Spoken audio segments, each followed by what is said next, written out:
نحمده ونصلي على رسوله الكريم أما بعد فأعوذ بالله من الشيطان الرجيم بسم الله الرحمن الرحيم رب اشرح لي صدري ويسر لي أمري واحلل عقدة من لساني يفقه قولي۔ السلام علیکم ورحمۃ اللہ وبرکاتہ۔ ناظرین، پروگرام دعا کیجئے کے ساتھ آپ کی خدمت میں حاضر ہیں۔ آج ہم انشاءاللہ ڈر اور گھبراہٹ کے وقت کی دعائیں آپ کے ساتھ شیئر کریں گے، کیونکہ ہر انسان کسی نہ کسی وجہ سے ڈر یا گھبراہٹ میں مبتلا ہو جاتا ہے۔ ویسے بھی اللہ سبحانہ وتعالیٰ نے فرمایا ہے وَلَنَبْلُوَنَّكُمْ بِشَيْءٍ مِّنَ الْخَوْفِ وَالْجُوعِ وَنَقْصٍ مِّنَ الْأَمْوَالِ وَالْأَنفُسِ وَالثَّمَرَاتِ وَبَشِّرِ الصَّابِرِينَ الَّذِينَ إِذَا أَصَابَتْهُمْ مُصِيبَةٌ قَالُوا إِنَّا لِلَّهِ وَإِنَّا إِلَيْهِ راجعون۔ وَلَنَبْلُوَنَّكُمْ، اور البتہ ہم ضرور آزمائش کریں گے تمہاری، ضرور آزمائیں گے تم کو، بشیء، ساتھ کسی بھی چیز کے، من الخوف، خوف میں سے، تو سب سے پہلے خوف کا ذکر کیا گیا، والجوع، اور بھوک، ونقص من الاموال، اور مالوں کی کمی، والانفس، جانوں کی، والثمرات، اور پھلوں کی، وبشر الصابرین، اور خوشخبری دے دو صبر کرنے والوں کو۔ کون ہے وہ کہ جب انہیں کوئی مصیبت آتی ہے تو وہ کہتے ہیں انا للہ و انا الیہ راجعون، بے شک ہم اللہ کے لیے ہیں اور اللہ ہی کی طرف پلٹ کر جانے والے ہیں۔ اولئک علیہم صلوات من ربہم ورحمہ، ایسے لوگوں پر اپنے رب کی طرف سے نوازشیں ہیں اور رحمت ہے۔ وَأُولَئِكَ هُمُ الْمُهْتَدُونَ، اور یہی سیدھی راہ پر ہے، ہدایت یافتہ ہے۔ تو اس لیے بہت ضروری ہے کہ ہم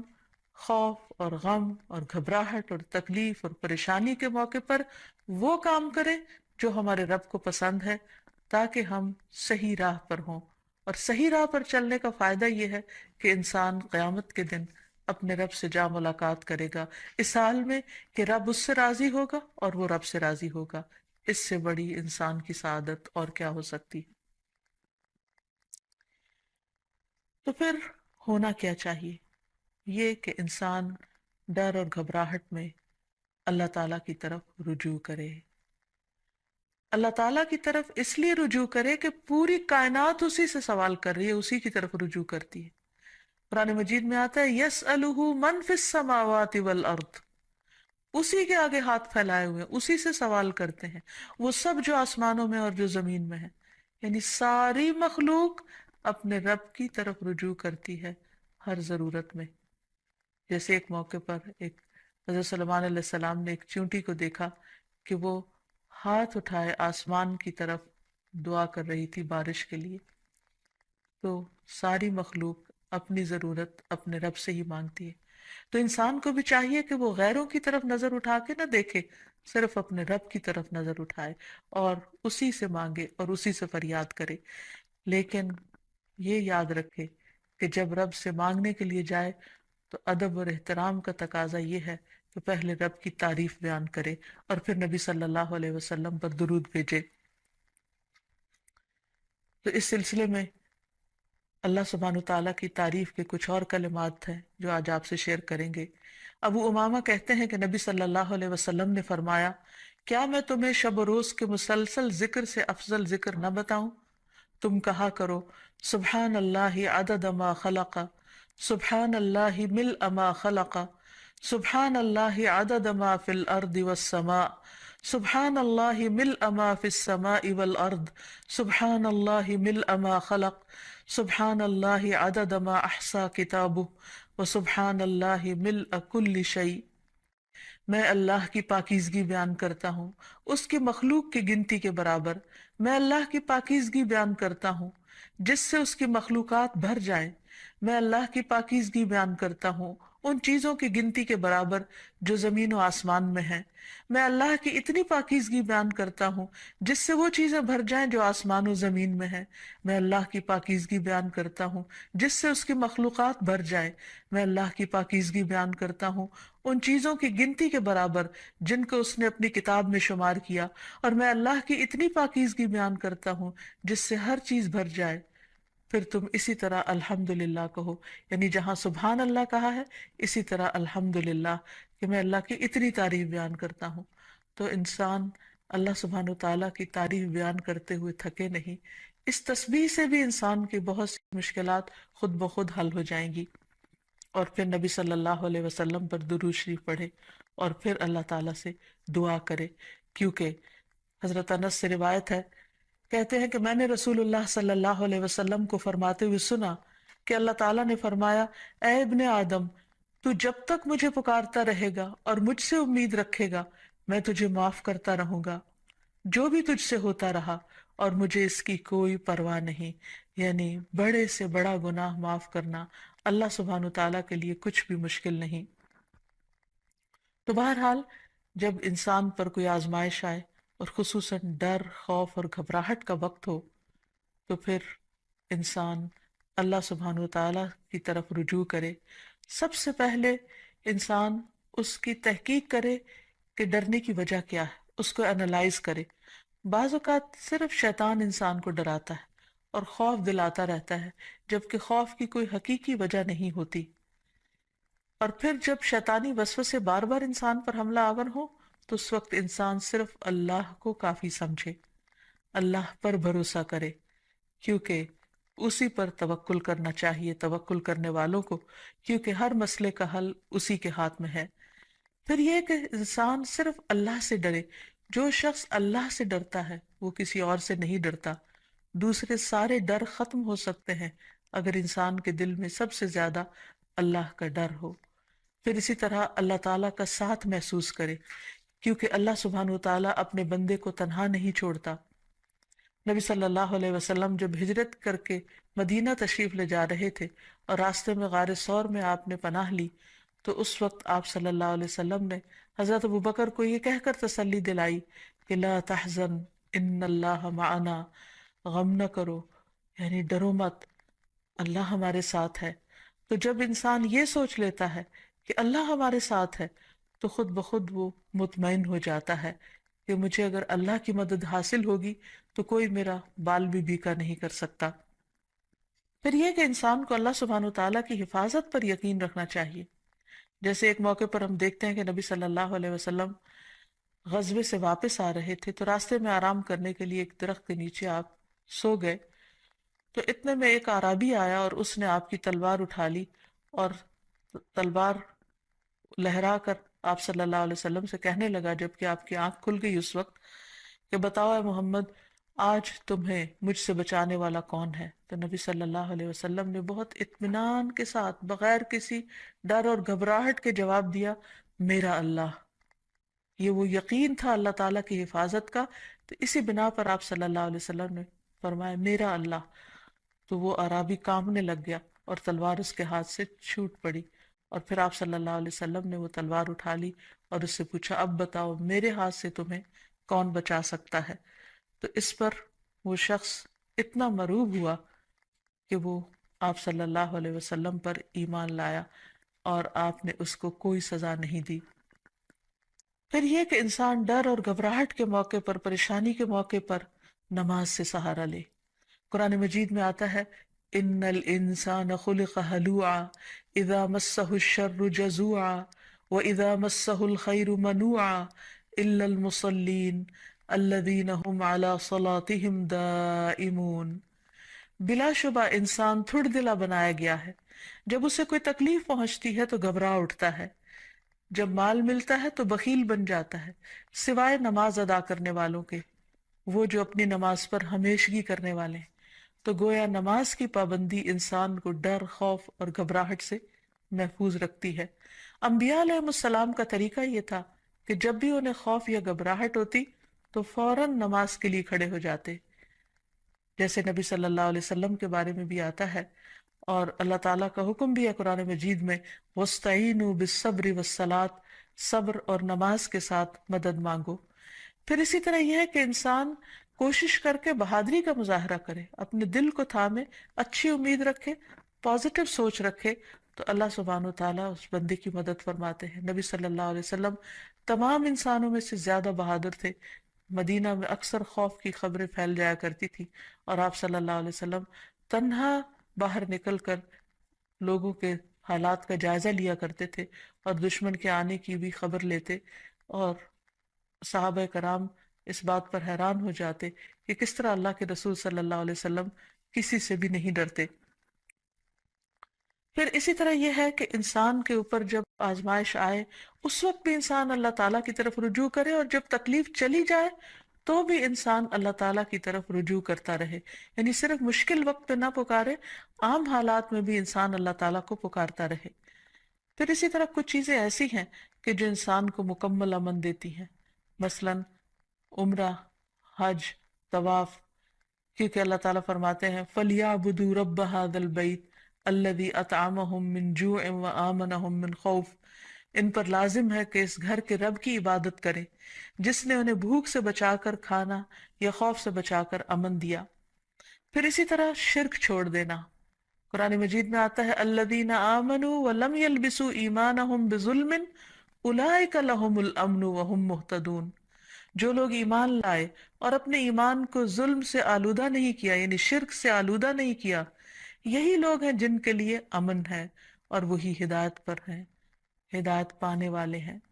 پھر اسی طرح انسان اپنے آپ کو اللہ کے سپرد کر دے، رات کو سوتے وقت خاص طور پر یہ دعا پڑھ کر سوئے اللہم اسلمت نفسی الیک ووجہت وجہی الیک وفوضت امری الیک، اے اللہ میں نے اپنا آپ تیرے حوالے کر دیا، میں نے اپنا رخ تیری طرف کر لیا اور میں نے اپنا معاملہ تیرے سپرد کر دیا۔ تو جو چیز بھی انسان کو پریشان کرے تو وہ انسان اللہ کے سپرد کر دے، کیونکہ وہی ہر چیز کی ٹیک کیئر کرنے والا ہے اور اس سے بہتر کوئی بھی کسی چیز کی حفاظت نہیں کر سکتا۔ پھر اسی طرح انسان اگر چاہتا ہے کہ ہمیشہ دنیا اور آخرت میں امن میں رہے ہر خوف اور گھبراہٹ سے، تو اللہ کی طرف سے آئی ہوئی ہدایت کی پیروی کرے۔ آدم علیہ السلام کو اور حضرت حوا کو جب دنیا میں اتارا گیا تھا تو اس وقت اللہ سبحانہ وتعالیٰ نے انسانوں کو بتا دیا تھا اور وعدہ فرمایا تھا قُلْنَا اهْبِطُوا مِنْهَا جَمِيعًا فَإِمَّا يَأْتِيَنَّكُم مِّنِّي هُدًى فَمَن تَبِعَ هُدَايَ فَلَا خَوْفٌ عَلَيْهِمْ وَلَا هُمْ يَحْزَنُونَ، ہم نے کہا سب کے سب اس سے اتر جاؤ، پھر اگر کبھی تمہارے پاس میری طرف سے واقعی کوئی ہدایت آ جائے تو جو میری ہدایت کی پیروی کرے گا اس پر نہ کوئی خوف ہے اور نہ وہ غمگین ہوں گے۔ پھر اسی طرح اللہ سبحانہ وتعالیٰ اور اس کے رسول کی اطاعت انسان کو خوف اور غم سے نجات دینے والی ہے۔ اللہ تعالیٰ فرماتے ہیں یا بنی آدم اما یأتینکم رسل منکم یقصون علیکم آیاتی فمن اتقی واصلح فلا خوف علیہم ولا هم یحزنون، اے آدم کی اولاد اگر کبھی تمہارے پاس واقعی تم میں سے کچھ رسول آئیں جو تمہارے سامنے میری آیات بیان کریں، تو جو شخص ڈر گیا اور اس نے اصلاح کر لی تو ایسے لوگوں کے لیے نہ کوئی خوف ہوگا اور نہ وہ غمزدہ ہوں گے۔ پھر اسی طرح دین پر استقامت اختیار کرنا انسان کو خوف سے نجات دیتا ہے۔ فرمایا ان الذين قالوا ربنا الله ثم استقاموا فلا خوف عليهم ولا هم يحزنون، یقیناً وہ لوگ جنہوں نے کہا اللہ ہمارا رب ہے اور اس پر پھر جم گئے، ان پر نہ کوئی خوف ہوگا اور نہ وہ غمگین ہوں گے۔ پھر اسی طرح انسان اپنے فرائض کی ادائیگی کرتا رہے، اور اگر فرائض ادا کرتا رہے گا تو اس پر کوئی خوف اور غم نہ ہوگا۔ اللہ تعالیٰ فرماتے ہیں ان الذین آمنوا وعملوا الصالحات واقاموا الصلاة وآتوا الزکاة لہم اجرہم عند ربہم ولا خوف علیہم ولا ہم یحزنون، بے شک جو لوگ ایمان لائے اور انہوں نے اچھے کام کیے، نماز قائم کرتے رہے اور زکوٰۃ ادا کرتے رہے، ان کا اجر ان کے پروردگار کے پاس ہے، انہیں نہ کوئی خوف ہوگا اور نہ وہ غمگین ہوں گے۔ اسی طرح صدقہ بھی انسان کو خوف اور غم سے نجات دیتا ہے۔ قرآن مجید میں آتا ہے الذین ينفقون اموالهم فی سبیل اللہ ثم لا يتبعون ما انفقوا منا ولا اذى لهم اجرهم عند ربهم ولا خوف عليهم ولا هم يحزنون، جو لوگ اللہ کے راستے میں اپنا مال خرچ کرتے ہیں پھر خرچ کرنے کے بعد نہ احسان جتلاتے ہیں اور نہ دکھ دیتے ہیں، ان کے لیے ان کا اجر ان کے رب کے پاس ہے، ایسے لوگوں کو نہ کوئی خوف ہوگا اور نہ وہ غمگین ہوں گے۔ ایک اور جگہ پر فرمایا الذین ينفقون اموالهم باللیل والنہار سرا وعلانیہ فلہم اجرہم عند ربہم ولا خوف علیہم ولا هم يحزنون، جو لوگ دن رات کھلے اور چھپے اپنے مال خرچ کرتے ہیں انہیں اپنے رب سے اس کا اجر ضرور مل کر رہے گا، ایسے لوگوں کو نہ کچھ خوف ہوگا اور نہ وہ غمگین ہوں گے۔ اور اب کچھ دعائیں اور تسبیحات جو انسان کو خوف سے نجات دیتی ہیں، غم سے نجات دیتی ہیں۔ سب سے پہلے تو رسول اللہ صلی اللہ علیہ وسلم کی ایک حدیث کہ آپ نے فرمایا جو رات سے خوف آئے کہ وہ اسے پریشان کرے گی، کچھ لوگوں کو اندھیرے سے ڈر لگتا ہے، یا مال کے ساتھ بخل کرے کہ وہ خرچ ہو جائے گا، یعنی کسی کو کچھ دیتے ہوئے اس کے دل میں گھبراہٹ ہوتی ہے، یا دشمن کے ساتھ بزدلی کرے کہ وہ اسے قتل کر دے گا، یعنی دشمن کا خوف ہو جان سے جانے کا، تو اسے چاہیے کہ وہ اس قول کی کثرت کر دے سبحان اللہ و بحمدہ، سبحان اللہ و بحمدہ، سبحان اللہ و بحمدہ۔ اللہ پاک ہے اور اسی کی تعریف ہے، کیونکہ یہ اللہ کے نزدیک سونے کا پہاڑ اللہ کے راستے میں خرچ کرنے سے زیادہ محبوب ہے۔ یعنی اتنی قیمتی تسبیح ہے کہ اگر ایک انسان اللہ کے راستے میں ایک پہاڑ صدقہ کرے تو اس سے بھی زیادہ اس تسبیح کا فائدہ اور اثر ہوگا۔ کتنے مختصر سے کلمات ہیں جن میں اللہ تعالیٰ کی حمد و ثنا بیان ہوئی ہے، یعنی انسان اس وقت تک ذکر اور ورد کرتا رہے جب تک کہ اس کا دل سکون میں نہ آ جائے۔ ایک اور روایت میں آتا ہے، عبداللہ ابن عمر رضی اللہ عنہ روایت کرتے ہیں کہ رسول اللہ صلی اللہ علیہ وسلم ڈر یا گھبراہٹ کے موقع پر انہیں یہ کلمات سکھایا کرتے تھے، اعوذ بکلمات اللہ التامۃ من غضبہ وشر عبادہ ومن ہمزات الشیاطین وان یحضرون، میں اللہ کے کامل کلمات کی پناہ میں آتا ہوں، اس کی ناراضگی سے، اس کے بندوں کی شرارتوں سے، شیطانوں کے وسوسوں سے، اور اس بات سے کہ وہ میرے پاس آئیں۔ پھر اسی طرح ڈراؤنے خواب سے بچنے کے لیے بھی نبی صلی اللہ علیہ وسلم نے یہی دعا پڑھنے کے لیے فرمایا۔ پھر اسی طرح رات کو نیند میں گھبراہٹ کی دعا، یعنی یا نیند آئے نہ، یا نیند کے اندر انسان خوف کھائے یا اسے گھبراہٹ شروع ہو جائے، تو اس کے بارے میں خالد بن ولید روایت کرتے ہیں کہ میں رات کو نیند میں گھبرا جایا کرتا تھا، پھر میں نبی صلی اللہ علیہ وسلم کے پاس حاضر ہوا تو میں نے عرض کیا میں رات کو نیند میں ڈر جاتا ہوں تو میں اپنی تلوار اٹھا لیتا ہوں اور جو چیز سامنے آتی ہے اسے تلوار سے مار ڈالتا ہوں۔ تو رسول اللہ صلی اللہ علیہ وسلم نے فرمایا کیا میں تمہیں وہ کلمات نہ سکھاؤں جو مجھے روح الامین نے سکھائے ہیں، یعنی جبریل امین نے؟ کہو اعوذ بکلمات اللہ التامات التی لا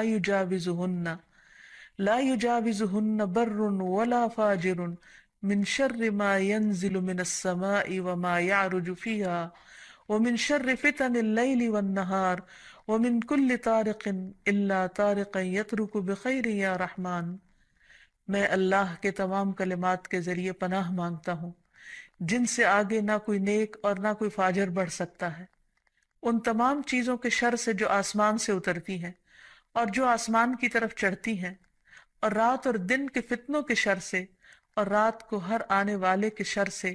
سوائے اس کے جو خیر کے ساتھ آئے، اے نہایت رحم کرنے والے۔ پھر اسی طرح انسان کو صبح و شام عافیت کی دعا بھی پڑھنی چاہیے۔ ابن عمر رضی اللہ عنہ کہتے ہیں کہ رسول اللہ صلی اللہ علیہ وسلم صبح و شام ان دعاؤں میں سے کسی دعا کو چھوڑتے نہیں تھے۔ اللہم انی اسألک العافیۃ فی الدنیا والآخرہ، اللہم انی اسألک العفو والعافیۃ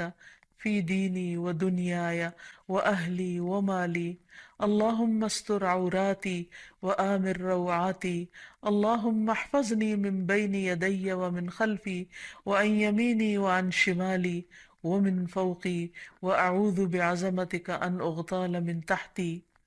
اے اللہ میں دنیا اور آخرت میں تجھ سے عافیت کا سوال کرتا ہوں۔ اے اللہ میں تجھ سے اپنی دنیا اور دین، اپنے اہل خانہ اور مال کے متعلق درگزر اور عافیت کا سوال کرتا ہوں۔ اے اللہ میرے عیوب پر پردہ ڈال دے اور خوف سے مجھے امن عطا کر دے۔ اے اللہ آگے پیچھے دائیں بائیں اور اوپر کی جانب سے میری حفاظت فرما، اور میں تیری عظمت سے تیری پناہ میں آتا ہوں کہ مجھے نیچے سے اچک لیا جائے، یعنی زمین میں دھنسنے سے۔ تو یہ وہ خوبصورت دعائیں ہیں نبی صلی اللہ علیہ وسلم کی سکھائی ہوئی، کہ جن کو پڑھنے سے انسان ہر طرح کے خوف، غم اور گھبراہٹ سے آزاد ہو سکتا ہے۔